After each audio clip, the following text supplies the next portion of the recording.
Well, hello everyone. Welcome to chapter 208 of the last Thoughts of a Busy Mind. This one titled Iran's Cultural Issues. Yes. So, I talked about this last week that I said probably next episode or the one after that, I'm going to be talking about the cultural issues of Iran because despite my insistence that misunderstanding Iran means that you simplify its culture and have a wrong idea of it, at the same time, I don't want to lie. Let's not kid ourselves. Iran has a lot of cultural issues. It's the reason a lot of Iranians, myself included, would like to leave Iran even under different management, if you know what I mean. So I thought this is a good time to talk about those cultural issues. Now, hopefully I can keep this contained in one episode, but there is a chance it might spill over to the next one. But let's, before that, drink some water. Yeah. Great. Yeah, oh yeah, my drink today is water, just normal water. So, for this one, I'm going to be talking mostly about systematic issues that stem from culture but have put themselves into our laws, our customs, our basically, traditions. Now, speaking of traditions, probably the biggest issue that I can attribute to almost everything that I'm going to talk about is traditionalism. Iran is a very traditionalist country, and that is despite the fact that a few times we have tried to move past that. The constitutional revolution, the enlightened movement, both happening in the 18th century, late 18th and the 19th century, both have tried and sadly failed to fight this growing problem of traditionalism.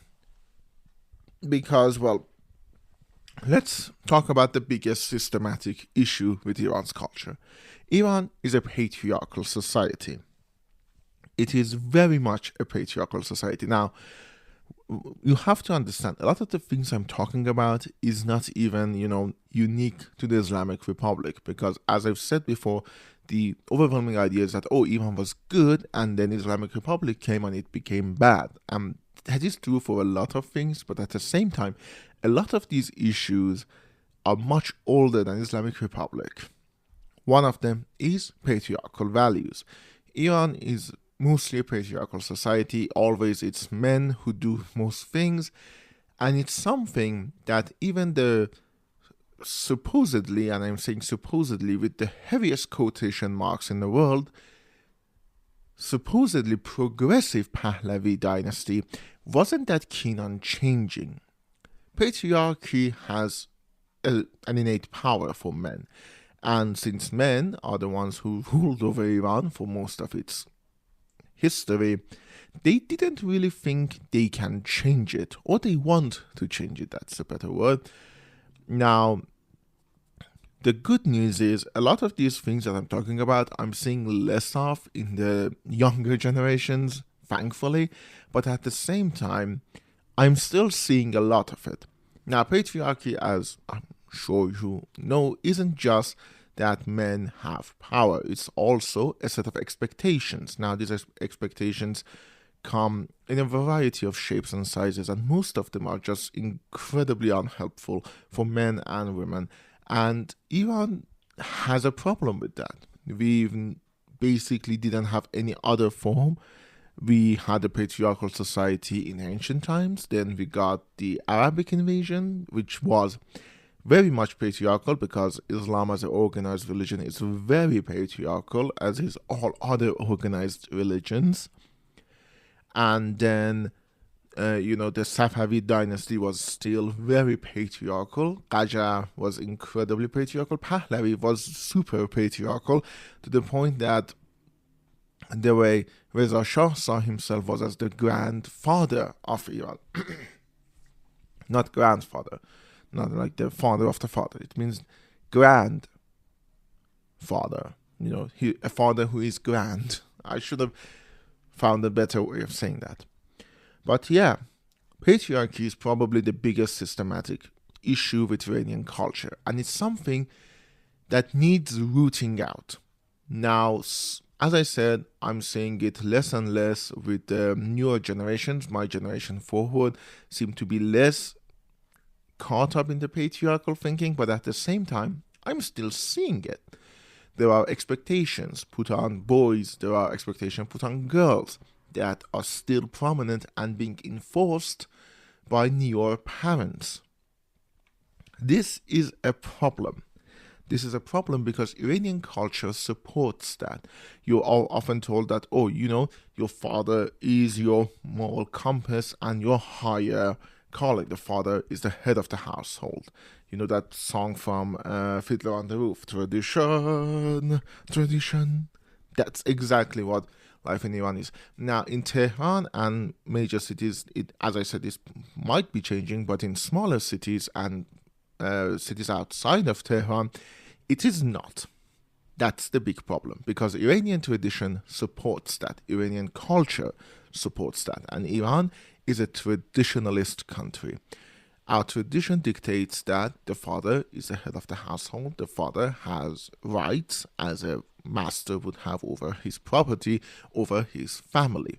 The family is the father's domain. Now, you can kind of combine that with an inferiority complex that managed to sweep over Iranian males, and the result is horrific, is the fact that the father can legally kill his children and have no legal repercussion, as I said, at the same time have no cultural stigma on that, because according to a lot of cultural traditions, he is the owner. If he thought that his pride, his,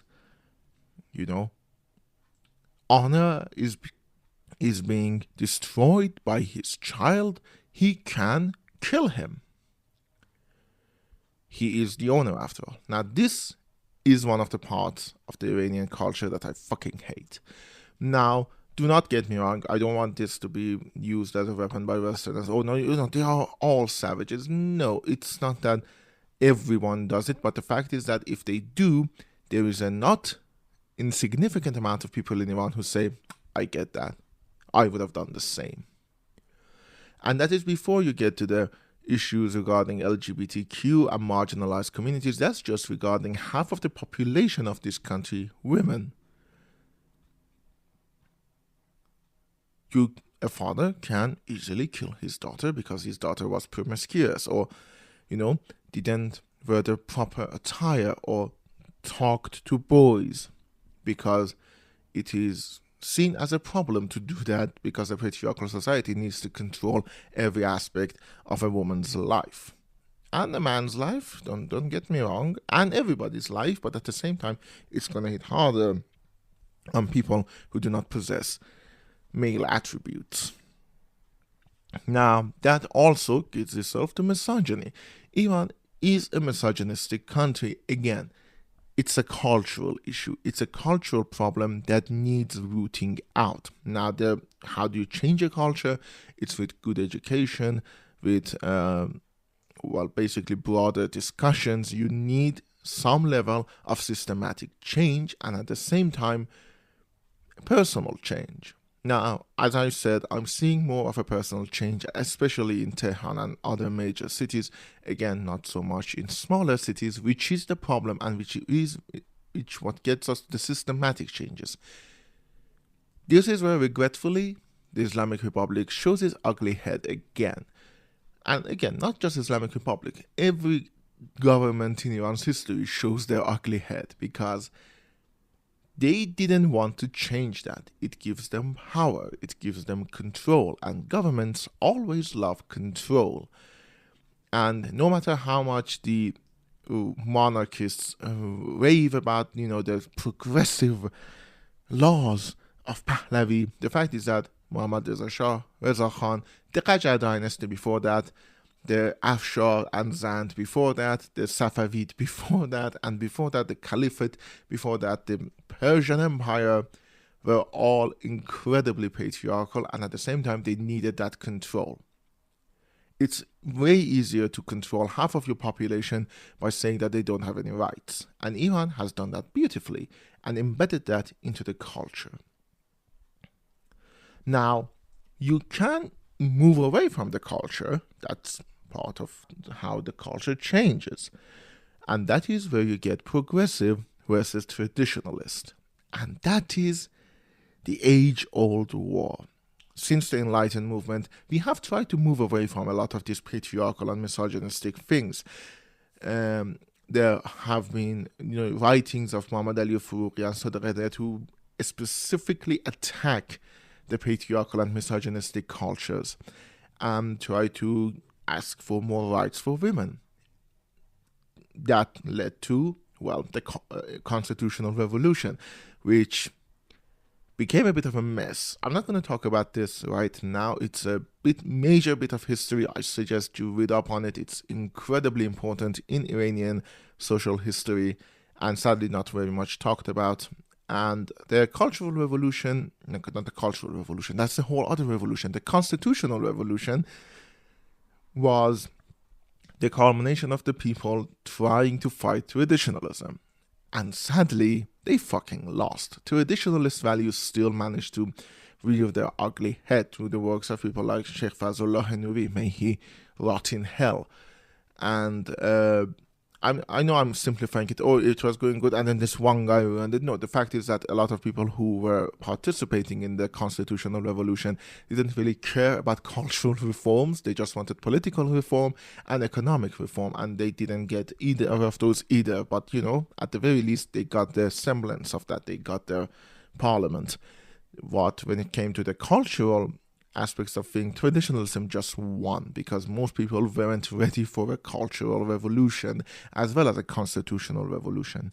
But by the way, don't search Iranian cultural revolution. That's something that happened in the 1970s and 1980s, and it was a mess. It fucking ruined a lot of things in Iran.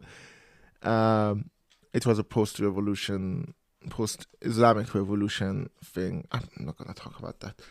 But generally speaking, traditionalism in Iran is very much rooted. And a lot of our traditions I'm actually fine with. I do like Nowruz. I do like certain other traditions regarding helping family, helping your neighbors. I do like the fact that there are traditions in Iran which makes sure that everyone living in a community have a safety net. You are not gonna go to bed hungry because your neighbors, your fellow man are there to help you. I do love all of this. I genuinely do. And it makes me proud that it's part of our culture. But at the same time, there is a little bit of a problem, because a lot of our traditions are also incredibly regressive. The fact that respecting the elders, it's not just a cultural pillar, it's a cultural necessity. For example, the reason you should listen to your teacher isn't because they know more, it's because they're older than you. And that kind of branches out. You shouldn't talk back to your parents, you shouldn't talk back to your elders. And, respecting the elders and all of that, it's not just an Iranian problem, I'm going to call it a problem. It is a universal problem, because these elders, they stopped caring about the world a long time ago. Because of these elders and their actions, we are living in a moment where Tehran, the biggest city in Iran, might run out of water, because these elders do not care about environment, they do not care about environmental regulations, they care about cleaning the driveway with a hose. And if you tell them don't, they will get mad. And they're older, so you should respect them. This is the problem with traditionalism. Traditionalism makes a blanket statement, Every tradition is there for a reason. Every tradition needs to be upheld. That is bullshit. Traditions should be challenged. We had a whole musical about the fact that traditions should be challenged. I'm talking about Fiddler on the Roof. Uh, Traditions need to be challenged and they need to be, you know, discussed. You can't just be like, oh yeah, it's tradition. We should do it because it's tradition. But that is the way the Iranian culture works. The traditional way of doing things. For example, even in art, there is a tradition to do these things, and you should stick to that. If you stray away from that, well, we're gonna fucking kill you. Not kill you, but we're gonna make you pay. It will cost you dearly. It is a problem. It is a massive problem. And a few fights against the traditionalism, they have reached some goals. I'm not going to say they were nothing. The fact that I, as an Iranian male, who has lived in a very traditional family, have actually managed to break away from that through not just, being exposed to Western values, but reading the works of my own countrymen, means that traditionalism has lost some battles. There are many like me, even though there are as many not like me. And this is the biggest problem. We need to get rid of traditionalism. That's not just for Iran, it's for everywhere. Traditions need to be examined. Why do we do these things? Some of them are good. Some of them should remain. Nowruz should remain. Helping of neighbors should remain. The fact that nursing homes are a bit of a stigma in Iran is actually not a bad thing, considering that the industry regarding nursing homes can be a little bit cruel to their patient. So there are good things in Iran, in Iranian tradition, and we need to look at them. But at the same time, we can't blindly follow all of them. Your elders don't need your respect. They should earn it. If they want the respect, they need to earn that respect. And until they do not have it guaranteed. That's a problem. That is one of the things I've personally campaigned on, is stop listening to your elders on everything unless they earn your respect. There are also a lot of smaller things that I genuinely do hate about Iran, but all of them are traditions. That's the problem. I want to talk about how the Iranian youth, especially in Tehran, think of themselves as white. And that is a fucking cultural problem. I like to talk about the other cultural problems in Iran, but at the same time, all of them are kind of packaged into tradition. They're just part of the tradition. Our fathers did it, so we're doing it. And that is dumb. My father didn't take care of himself at all, physically. Because in his mind, a man's worth was seen through his work, not his life. So he focused solely on work. Until he had a heart problem. I don't want that. I don't want to live like that. I don't think my father's worth is never his work to me. If he wasn't even working, he would still have value to me. But to him, because of the patriarchal society, because of the way it's been hammered to him, because it's tradition, that's how he sees the world. And because Iranian culture is a traditionalist culture, he cannot question that unless he comes to the grips with some heavy, heavy questions that might not be easy to answer. And, much like any traditionalist country, when it's faced with the hard questions, it rather kill the question than do self-reflection. So yeah, Iranian cultural issues, tradition. Fuck them. Tradition. Fuck that. Always question your traditions. And I will see you for the penultimate episode next week.